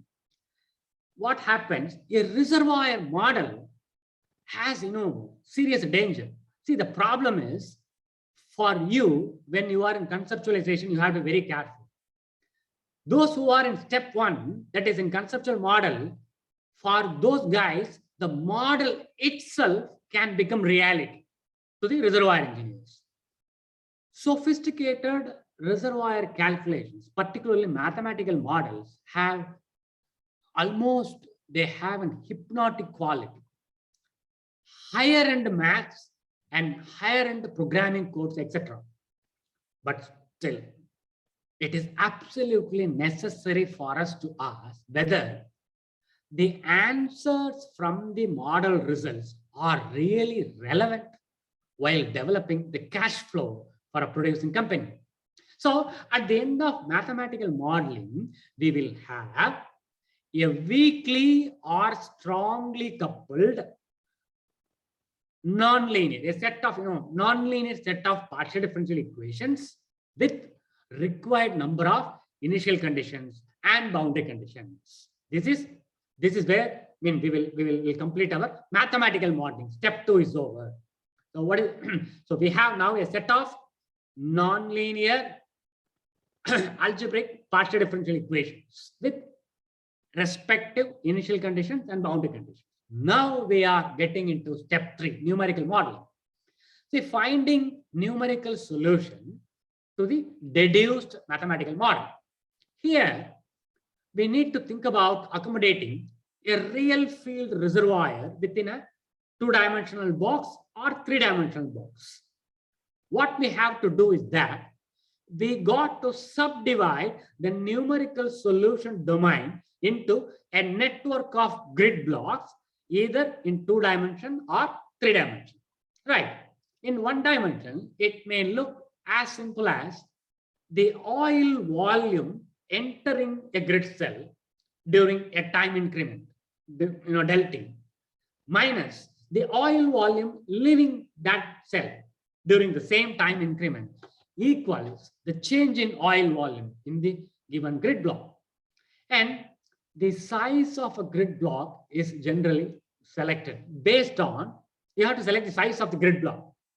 How do you select the size of the grid block? You need to select the size based on reservoir geology and size of the reservoir, then based on the data available for reservoir description, then based on the type of the fluid displacement or depletion process to be modeled, then based on the numerical accuracy desired, then based on the past and anticipated field development, then based on the available software options, then based on the objectives of the simulation study, then based on the competence of the simulation engineer, and then based on the available computer resources, time constraints, and project budget.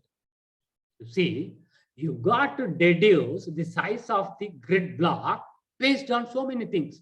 But in reality, what we do, directly we take some value, 10 centimeters, 50 centimeters, 1 meter, 5 meters, 10 meters, without getting into, without answering for these questions.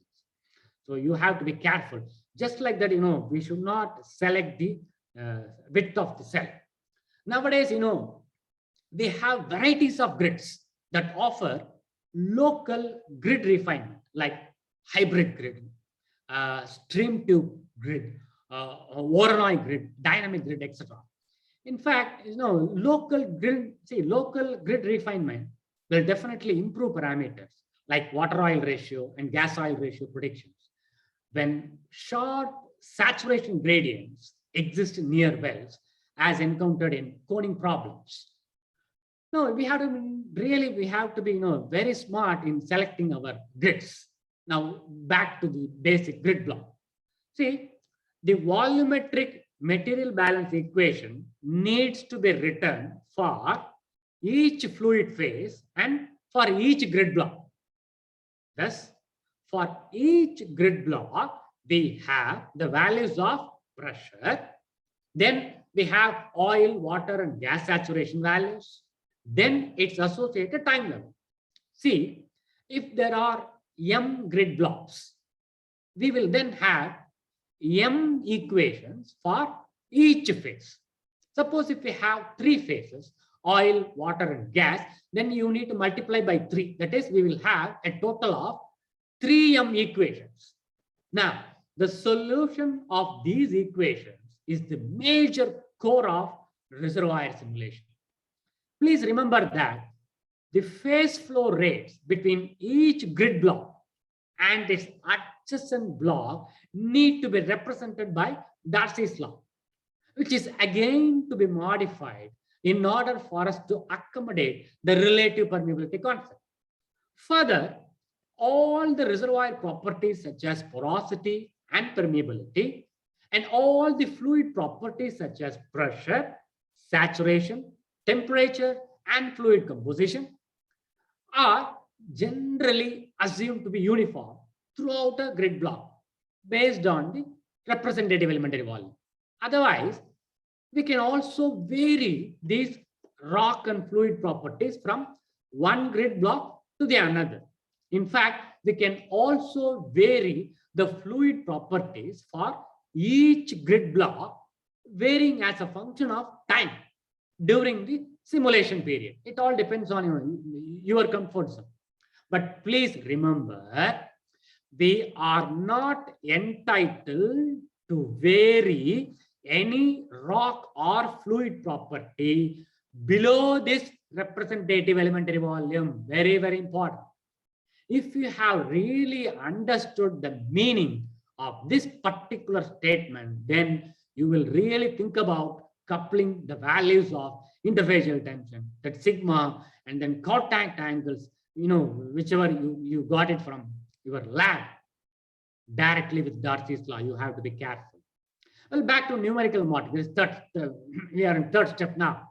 Here, I will confine myself to numerical simulation, and I will just let you know the fundamental differences between finite difference, finite element, and finite volume. So, if you consider finite difference technique, see, any derivative of a function f of x will remain valid only in the limit del x tends to 0. But we want this del x to remain finite, not tends to 0. It should remain finite. For this purpose, we introduce an equivalent approximation of the derivative. And as a result of which, we get forward, backward, and central differences. But how good are these approximations? And this is where Taylor series comes into picture, which are essentially expansions of a function f of x for some finite distance del x to f of x plus del x. So, Taylor series essentially provide us the information on what is the approximate value of a given function or its derivative at the desired location, and how can we calculate the weights for the neighboring points. This is what Taylor series talks about. Now the catch is, in a finite difference technique, we do not have any control over the value of the dependent variable. What is our dependent variable? Maybe pressure or saturation, pressure and saturation. We do not have control over the value of these dependent variables, pressure and saturation, where between any two successive nodes, between any two adjacent nodes in a finite difference technique. This is a big problem, big limitation. So when using software packages, what do? You simply take your cell width to be 1 meter, 5 meters, 10 meters, that is del X. You take 5 meters, 10 meters, just like that. Now you see, what is the big problem in finite difference? In finite difference, you have discretized your solution domain into a number of nodes. So many nodes are there. What is the problem with finite difference?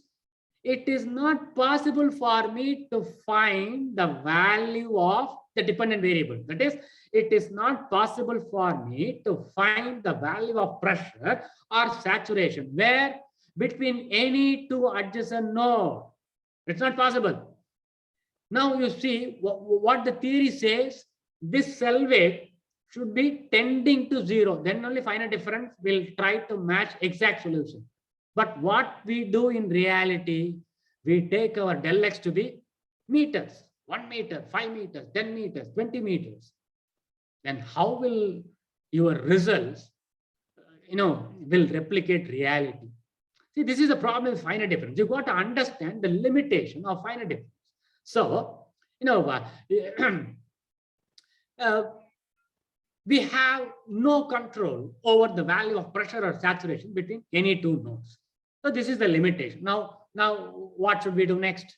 Then came the concept of finite element method. In finite difference over. Now we move on to finite element. What did they do in finite element?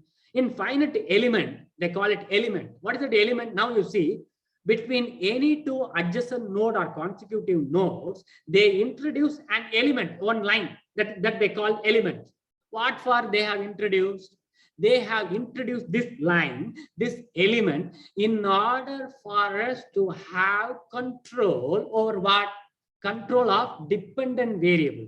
That is how exactly my pressure is getting distributed, how exactly my saturation is getting transported from one node to another node through this element. This is the funda of finite element. How do we control?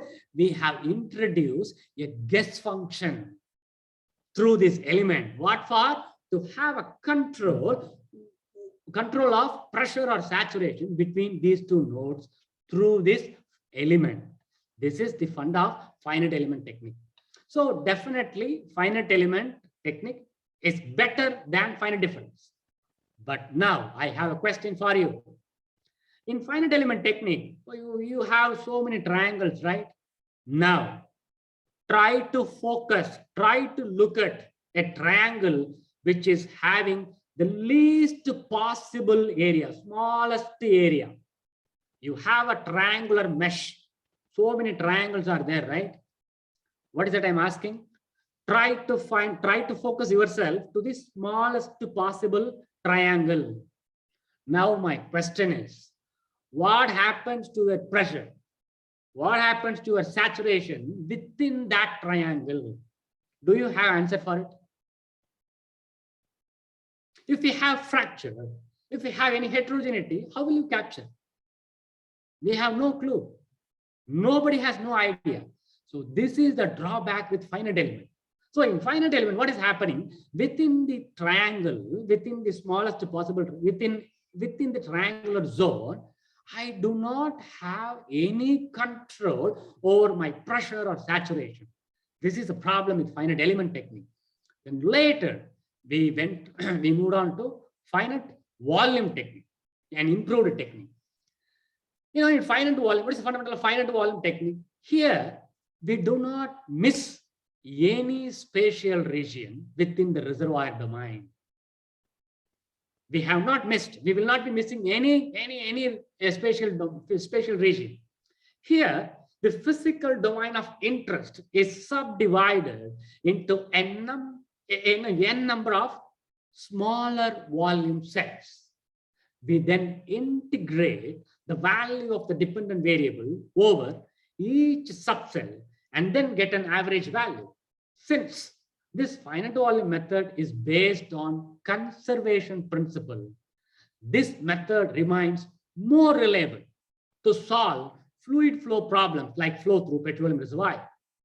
Now, whether it is finite difference or finite element or finite volume, in all these techniques, we essentially convert complex partial differential equations into a set of linear or non-linear algebraic equations.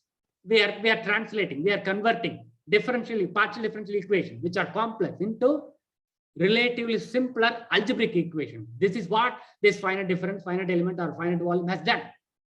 Now, what we finally get after getting set of algebraic equations, what we finally have is AX equals B form. What is that AX equals B?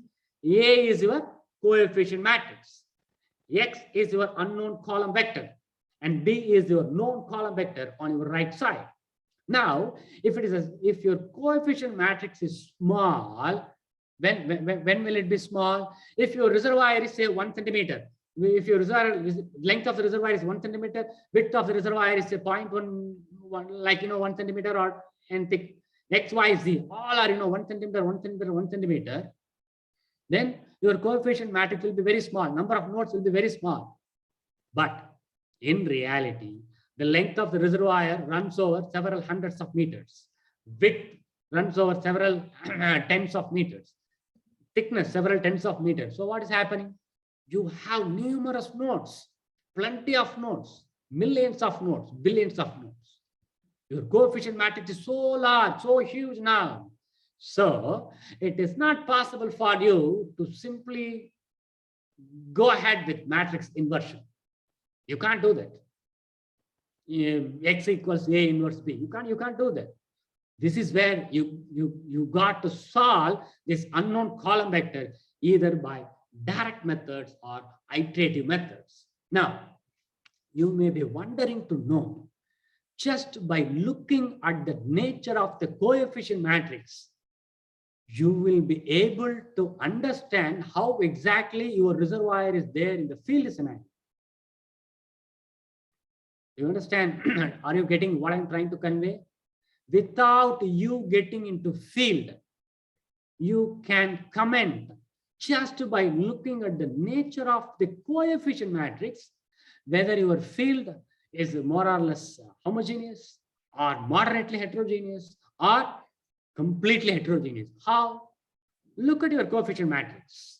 If your coefficient matrix is a regular or banded matrix, then you are dealing with a system which is nearly homogeneous. On the other hand, if your coefficient matrix is a sparse matrix, what do you mean by sparse matrix? You will not be having elements in a banded way. You will have elements here and there randomly in the coefficient matrix. So if you look at your coefficient matrix, you will be able to comment about the nature of the reservoir without getting into the field. You see the strength of mathematical numerical modeling. Just by looking at how exactly you have ended up with your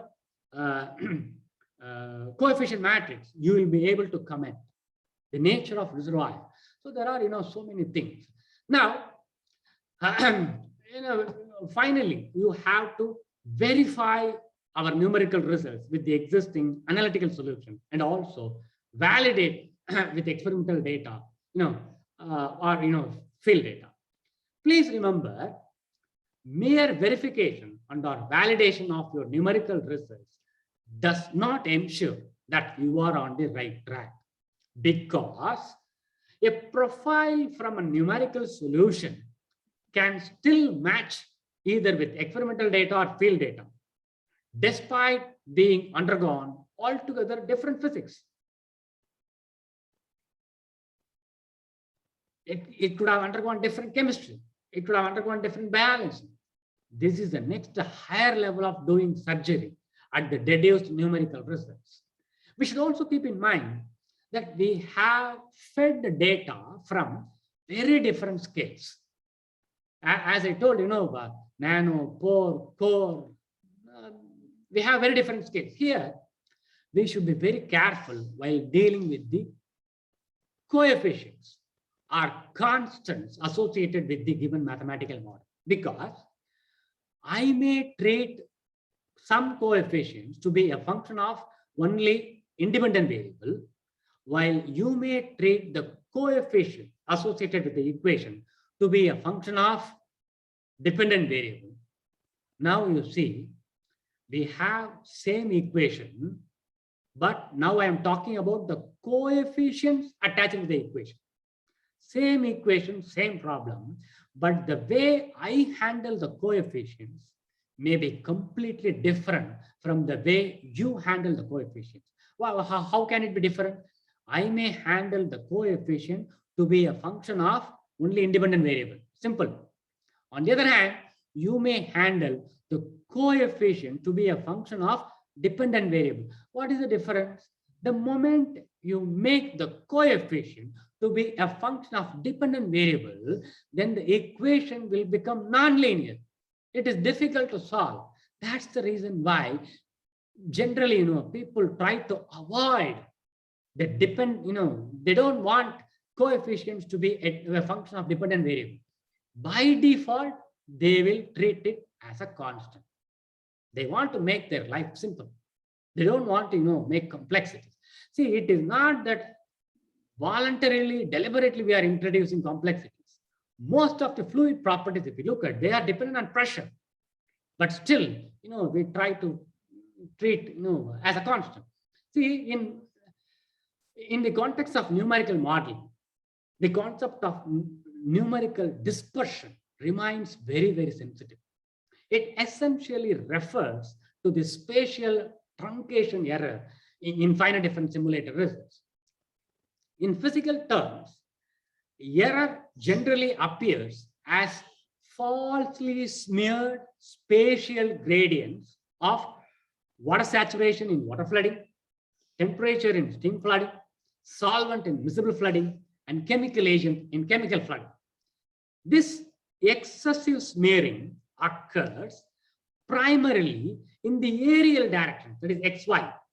And if it is not controlled properly, we then have model results in too early calculated breakthrough times of water at production wells.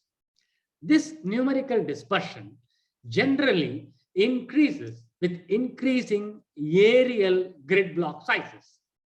Also, numerical dispersion is an inherent property of reservoir simulation.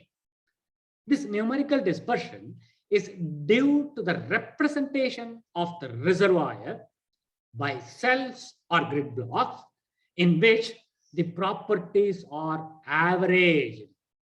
When a saturation front enters a grid block, essentially it is spread out over that grid block in order to arrive at average saturation values. However, numerical dispersion can be minimized by decreasing the cell widths at the expense of increased CPU time. See, apart from numerical dispersion, we also got to understand the concept of instability. Numerical techniques do not yield exact solutions. There is an error associated with these numerical solutions. This error sometimes grows very rapidly, causing the numerical solution to blow up. In other words, the numerical solutions become physically unrealistic. The most common cause of this instability is excessively large changes in pressures, excessively large changes in saturations during the given time step. Usually, this condition may be improved by reducing the size of the time step. Similarly, see, when we have the same set of equations, same initial condition, same boundary condition, and the same numerical method, as I told, we have to be careful when we handle the coefficients. We now know the importance of developing a conceptual model and a mathematical model before venturing into numerical model. Now, having developed a good numerical model, we got to get into history matching. The very first step in history matching is to calculate the reservoir performance using the best data available. The model results are then compared with the field record histories of the wells. If the agreement is not satisfactory, then the data such as porosity, permeability, saturation, relative permeability, etc., they need to be varied from one computer run to another until a match is achieved. The simulator is then used to predict the performance for alternative plans of operating the reservoir. See, the behavior of the reservoir is influenced by many factors: porosity, permeability, thickness, saturation distribution, relative permeability. So many parameters that are never known precisely all over the reservoir. All these data, porosity, permeability, thickness, saturation, relative permeability, all these data are never known precisely all over the reservoir. So what the engineer arrives at is only a combination of these variables which results in a match. This combination is not unique, so it may not represent precisely the actual condition of the reservoir. When the simulator, after a match, is used to predict, it is not certain that the physical picture of the reservoir described in the simulator will give predictions sufficiently close to the actual reservoir performance. But in general, the longer the matched history period, the more reliable the predicted performance will be. Further, in reality, for a given reservoir problem, everyone will have our own idea: geologist, geophysics, reservoir engineer, and so on. So what we require is a one-man army. As a reservoir engineer, you got to know the reservoir characterization from geological perspective, from geophysical perspective, from a production perspective, from a drilling perspective, from a mathematician perspective, and so on. Then only we will be able to forecast or interpret the reservoir characteristic reasonably to some extent, because characterizing a reservoir means you are not supposed to have any boundaries between different allied disciplines. And you should try to look at the problem of interest holistically in order for you to succeed in a real field scenario. Now, I think I already have taken a couple of hours. I would like to stop here. If you have any questions, you can proceed.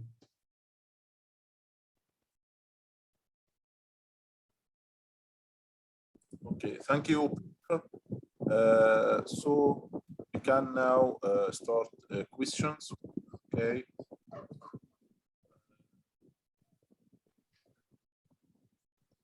So if anyone has any question, you can unmute yourself and ask your question.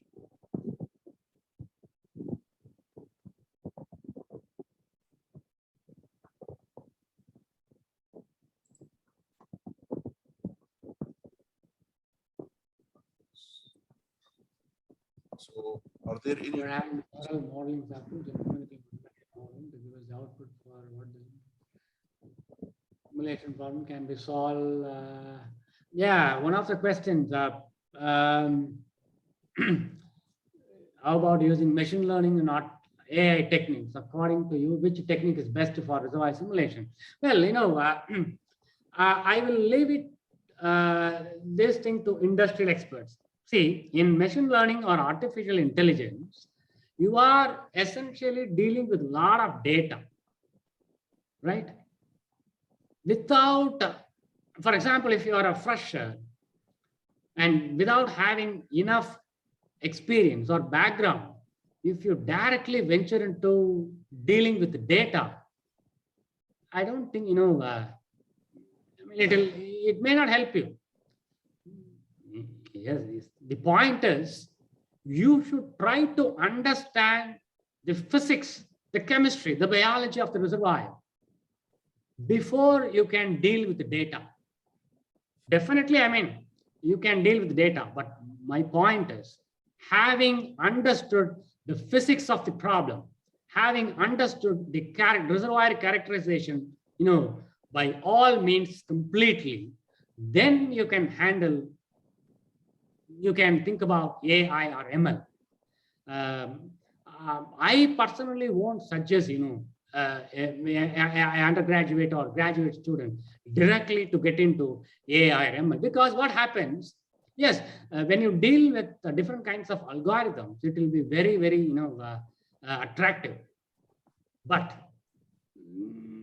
without understanding the physics of the problem, only dealing with the data, I don't know to what extent, it will help the student. So industrial experts, those who have worked for 10 years, 15 years, 20 years, those who have fairly good idea about reservoir characterization, they will definitely can use AI or ML. Having enough background, having enough knowledge on reservoir characterization, they can really wonders using AI and ML, but not the beginners. Wow. During one-dimensional reservoir simulation, while formulating mathematical model 3D, how to decide which type of boundary condition with the inlet and outlet? Well, as I told, when you see, one of you have asked about one-dimensional problem. The one-dimensional problem means what? What we have is only one line without any thickness. That is what your one dimension, right?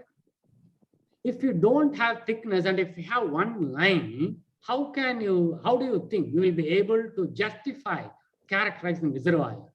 But what does it physically mean? Your rock properties and fluid properties vary only along one direction, while in other two directions, all the properties remain uniform. Do you think all your rock properties, fluid properties, and rock fluid properties will remain uniform in other two directions? Will it vary only in one direction? One-dimensional problem, it's really, helpful as stage one. That is, you cannot directly learn 2D problem or 3D problem. First, you have to learn one-dimensional problem. Then you got to move into step two, two-dimensional problem. Then you can learn three-dimensional problem. During your learning curve, you may have 1D, 2D, and 3D.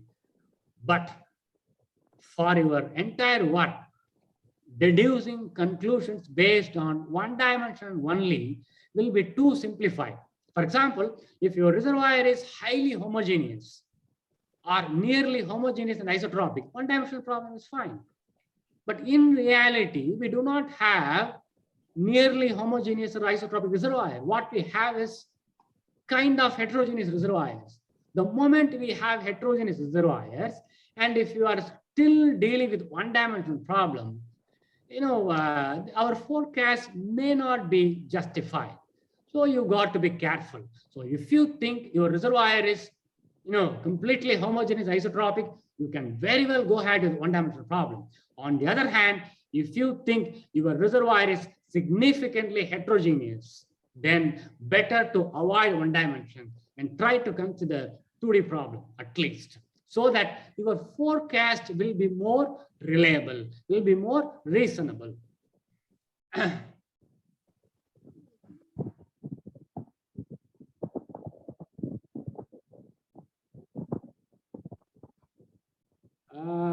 What's that? I don't understand. One of you, my mother tongue,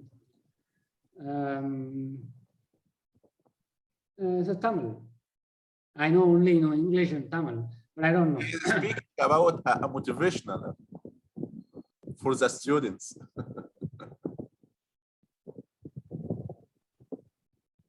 Well, I don't, what is that? Garbage in, garbage. This is a milestone of professional software driven. Yeah, most of you know have raised question about using software. Please understand, I am not talking about using only numerical model. As a student, when you are in academics, try to learn this modeling techniques so that you will be able to understand the fundamentals. You will be able to understand the basics of conceptual modeling, mathematical modeling. You will have some idea about differential equations. You will have some idea about initial condition, boundary condition, nature of partial differential equation. See, all these things you are trying to understand during when you are attached to the academics. Once you are after completing your academics, once you get into industry, definitely you will be using software packages. But when you use software packages, these basic learnings in your academic during your undergraduate and graduation will help you to better predict your package results. Please understand, you have package and you are going to forecast, you are going to take a decision based on the package results. Interpretation is going to play a very crucial role. So if you have a very strong basic understanding of conceptual and mathematical numerical modeling, it will help you when you use your package results in your industry later in the life.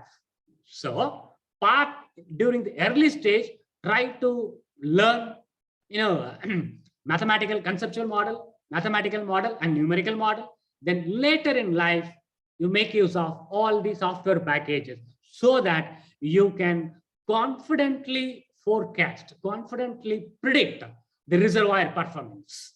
Because from software package, if you generate results, if you ask a fresher, his perception will be different. If you ask an experienced industrial expert, his response will be different. Same result, the way you interpret, the way you forecast is going to be different. So my suggestion is, as an academician, if you can spend more time on learning the basics like conceptual, mathematical, numerical modeling, it will really, really help you when you get into industry and when you start using packages. So your interpretation and forecasting will be much, much better later in your life. Then, one of the best I have listened, okay, when you experience a numerical dispersion at a given time step, reducing the grid size and time step, the only solution to resolve the issue, can you accept a simulation result with only one numerical dispersion at a given time step to make it? Well, see, numerical dispersion, one of you have raised the question on numerical dispersion. As I was telling previously, suppose you have a plot, you have a curve from the package. You have a package, petrol, eclipse, whatever, you have some package with you. And you have fed some input and you have got some output. And you have now you have a profile, some curvilinear profile. And you got to understand what exactly the profile conveys. Now you see, when you use package and you have gotten the profile, now I am not sure, I do not know whether the profile is correct or not. Now the source of error can be associated either with the kind of numerical solution technique that has been used in the package, or the source of error can be the kind of mathematical equation used with that package, or the source of error can be due to the lack of data, improper data, or the source of error could be the insufficient physics attached with the mathematical model. Now you see, the source of error in a given profile can be from very different scenarios. How will you find where is the source from? Whether you have done, the error has resulted from your selection of numerical solution technique, or the selection of equation, or you have missed some physical process, or is it because you have missed some chemical process, or is it because your data, whatever you have fed, is not appropriate or is not correct? How will you know what is the source of error?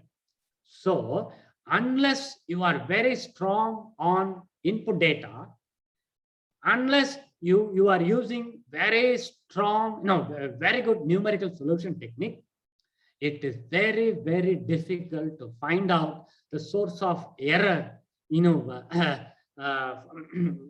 from your packages. It's very difficult. That is where, I told you got to spend some time on mathematical modeling. You got to spend some time on numerical modeling, so that you will have some idea about possibly this could be the source of error, because you are solving a huge 2-dimensional or 3-dimensional reservoir. It's very difficult, very, very difficult to point out the source of error. And particularly with one data, permeability data, mostly because that one data, we use a distribution.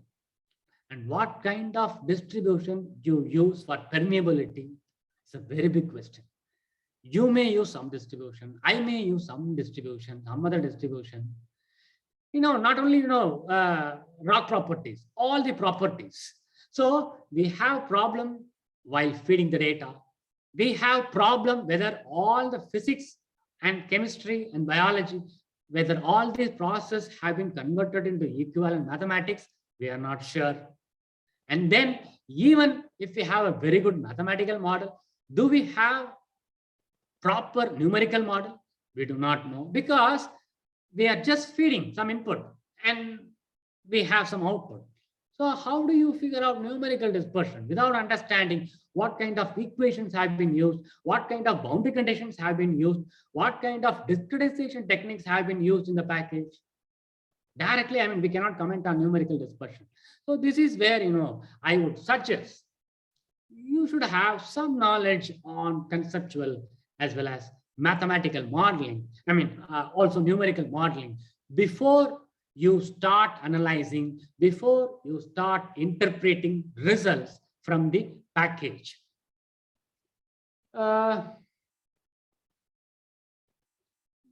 Okay. Right. To do research in one guy has asked that still, your suggestion on doing research on petroleum engineering. I do not know about, I don't have an answer for this question, but what I personally know is oil and gas will be there for at least for next 40, 50 years without any second thought. We cannot divide off, we cannot get rid of oil and gas from our lifestyle for next few decades. So no question of, replacing oil and gas by, it's not replacement, maybe the percentage of other sources may increase in the near future, but we have to deal with oil and gas. But about petroleum research, I have only, one answer from my perspective. You see, in all other disciplines, mechanical engineering, civil engineering, chemical, take all other disciplines, there are plenty of people who pursue PhD. In turn, there is a plenty of R&D associated with other disciplines. Whereas in petroleum engineering, the percentage of R&D is very, very less. Why is it so? Because the moment you complete your BTech, you are getting placed with very high salary. Right. So why do you want to pursue higher studies? This is the reason for last 30, 40 years. You get placed as soon as you complete your undergraduation. So what is happening in petroleum engineering? We have relatively lesser people getting into higher studies. In turn, we have lesser people for R&D. So research, it's a kind of, I don't know about North America, but in Indian context, kind of difficult. You know, unless you focus on the basics and fundamentals, you can't keep on, running your show with application alone. You got to give some importance to the basic research also. So I personally feel we are not giving enough importance to basic or fundamental research in petroleum engineering. We are all the way concerned about only applied research. So how long R&D will sustain in petroleum engineering? I don't know.